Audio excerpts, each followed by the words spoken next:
ابھی چند دن پہلے کی بات ہے، حیدرآباد میں ایک شادی ہوئی، 16 کروڑ روپے ایک شادی میں خرچ ہوئے، 16 کروڑ. اور اس کے علاوہ مجھے ابھی 4-5 شادیوں کی اور بھی خبریں ملی ہیں. میں وقت بچانے کے لیے صرف ایک مثال آپ کو دیتا ہوں. یہی صاحب، سیٹھ صاحب، جن کے ہاں شادی میں 16 کروڑ خرچ ہوئے، ان کی مسجد کے امام کی بیوی کی طبیعت خراب ہوئی، جو کسی دوسرے بیچارے گاؤں میں رہتی تھی. امام صاحب چھٹی لے کر اپنی بیوی کے مزاج پرسی اور علاج معالجے کے لیے گئے. وہاں طبیعت زیادہ خراب ہوئی تو جتنی چھٹی ملی تھی اس کے بعد چند دن ان کو اور رکنا پڑ گیا. وہ جب واپس آئے تو انہی سیٹھ صاحب نے، جنہوں نے اپنی بیٹی کی شادی میں 16 کروڑ روپے خرچ کیے تھے، اس امام کی تنخواہ میں سے 4,000 روپے کاٹ لیے. یہ ہے مسلم قوم. جب ہماری یہ کرتوت ہیں تو یہی ایسے ہی لوگ ہمارے اوپر مسلط کیوں نہیں ہوں گے؟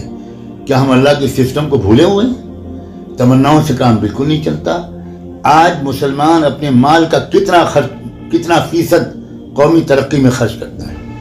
بڑی مشکل سے 2.5% زکوٰۃ اگر نکالتی، 50 مرتبہ مدرسے کے سفیروں کو اپنے پاس بلا کر اور 100-200 روپے کی رسید کٹوانے کے لیے، تو سیٹھ صاحب سمجھتے ہیں کہ میں نے مال کے خرچ کا حق ادا کر دیا. اور ادھر دیکھیے آپ کیا ہو رہا ہے. مجھے معلوم ہے، خوب معلوم ہے. میں دبئی اور جدہ کے ان ہندو تاجروں کو جانتا ہوں، اور جن کے بارے میں مجھے وہاں پڑھتا تھا تب بھی مجھے معلومات تھی. اب جب جاتا ہوں تب بھی لوگ بتاتے ہیں کہ کوئی 70% بھیجتا ہے، کوئی 50% بھیجتا ہے اپنی انکم کا یہاں اپنی آرگنائزیشنز کو.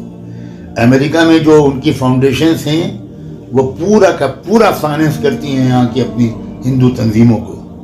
اور ہمارے مسلمان جو گلف میں ہیں یا دنیا کے اور ملکوں میں، وہ کیا کرتے ہیں؟ اور یہاں جو مسلمان ہیں جن کے پاس اللہ نے 4 پیسے دیے ہیں، ان کا کیا حال ہے؟ تو صرف دوسروں کو ملامت کرنا اور اپنی قوم کی خرابیوں کو دور کرنے کی کوشش نہ کرنا، یہ بالکل غلط، غیر اسلامی، غیر قرآنی، غیر نبوی طریقہ ہے.